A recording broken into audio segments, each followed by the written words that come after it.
more understandable is a person's ability to feel loved. In other words, do they really have love in their life? You'll see that most disease shows up after divorce, after broken relationships, broken marriages, these type of things. This is when it mostly shows up. The third piece, which you just alluded to, Phil, is the joy factor, which is that if people are not happy, they get sick.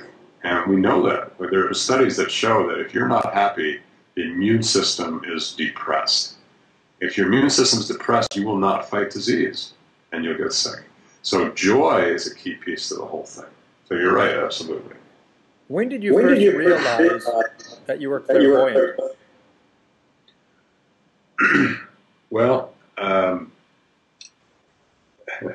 that's another good story, which we can talk about. I was practicing in Hawaii, and I had left after that dove story. I decided to go study in Hawaii for a little bit, recover from medical school. And I landed a job with Doctors on Call, which was sort of a hotel practice, seeing mostly sunburns and jellyfish bites. And one day I was at the lobby of the Hawaiian Region Hotel, which is in Waikiki, and we had an office there when an older Japanese man came in complaining of chest pain. And the nurse, who was a Japanese nurse, was very condescending to him. She was like, "Dr. Jaffe," she said, "you don't know the Japanese medical model. You know, you have a fever of 99.6 and you're almost terminal." And she said, "I mean, that's the model. When you're sick in Japan, you really get sick." So she said, "This guy's just faking it. Just send him home." It wasn't very nice. I admit, I didn't like it was painful, the cynicism, I have to say, but I understood where she was coming from. Well, as I looked at him, something hit me, and I said, "Wow, this guy is not faking. This guy is seriously sick." You know, so I had this polarity. She's saying, medical model, send him home. My gut, my heart was telling me, this man is really sick. So I didn't know why. I was thinking, and then I thought to myself, why do I think this? As I thought that, the light opened up. It was like a shimmering. I'd never seen anything like this before, but a shimmering happened. And out of the back of his heart, there was something. I know it sounds fabulous, but it was like a line, like a cord that was coming out of the back of the heart, and it was wavering. It was like wavering around like this. Now, honestly, I didn't know anything about energy. I had no clairvoyant understandings about anything. I didn't know what a cord in the heart was. I had never seen an aura before. I had never seen light before. I was a doctor doing doctor work. And all of a sudden I'm seeing light and a cord waving. That scared me to death. I was scared. And I said, whatever that cord is, that is deeply scaring me. And I said to her, "You know what? I disagree with you. I think he's really sick." She was mad at me. I said, "Call 911, get the ambulance over here. I'm transporting him to Capilano Hospital, and we're going to find out." I think it was Capilano Hospital, to find out what's going on with this man. She did it hesitantly. He gets there. I had an IV put in, cardiac monitor. Paramedics show up, put him on the gurney. He starts to have an abnormal rhythm quickly.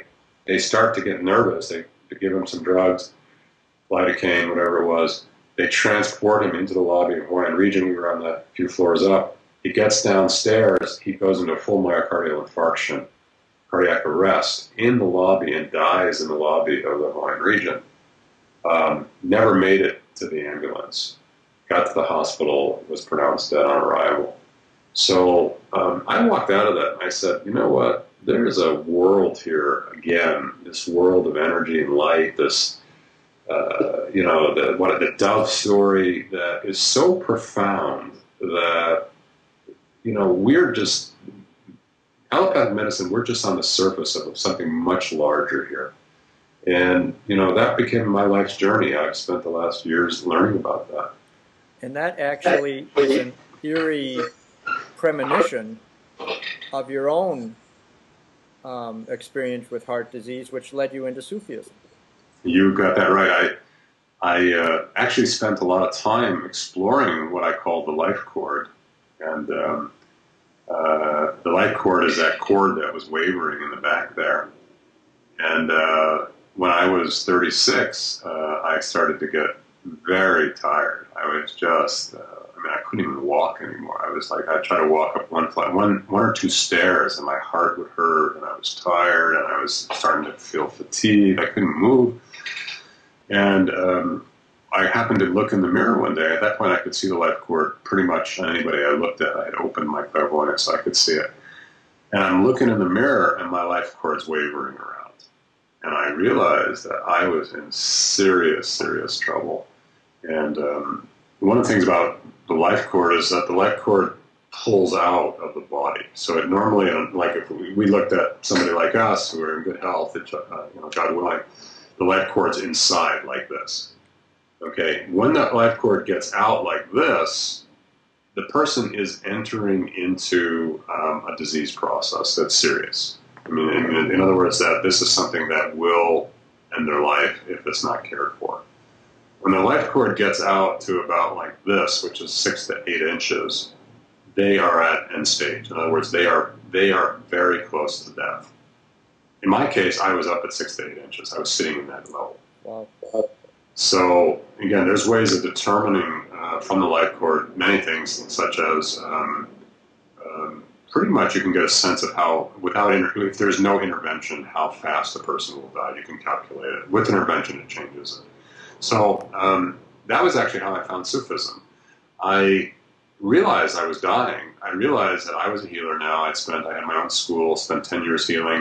And why is my life cord out, and why am I not healing myself? And I prayed about it. I meditated on it. The answer was that I had forgot to learn to love. I didn't know the love.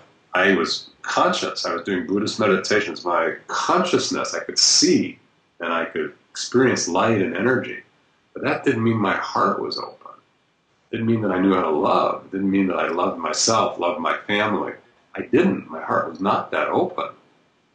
So I said, well, who can open your heart? And people I asked, and everybody said, well, the best heart openers in the world are the Sufis. If you want to learn to open your heart, go find the Sufis. I didn't know what Sufism was. I mean, I'd heard a little bit about it, but, Sufi dancing, that's all I knew. So I went, and interestingly, right as that aha came to me, one of the top Sufi healers and teachers in the world was coming to the United States for a visit. So I flew out to Santa Fe to see him. I walked into his presence, and we had a nice connection. I liked him. I could feel his heart. It's like a warm, you feel somebody when they're loving and heartful. And I felt his heart. I really liked him. He looks at me and said, oh, welcome. And I introduced myself. He took my hands, and he says to me, he closes his eyes for a minute, and he says, he opens his eyes. He says, I want to tell you something. He says, Allah tells me that you are dying and you have 6 months to live. And by the way, that was exactly what the life cord was. It was a 6-month life cord. And I said, wow. I said, that is exactly what I know. I'm leaving. He said, he closed his eyes again. He said, Allah tells me you can heal this if you learn to love. I said, well, believe it or not, that's why I'm here. Mm-hmm. He said, I can teach you that. But he said, you're going to have to drop all of your old spiritual teachings, and you're going to have to almost start as a novice again and learn the path of love, not the path of consciousness that you're on. Are you willing to do that? And I asked him, I said, if I do that, can you heal me of this disease? I'm 36.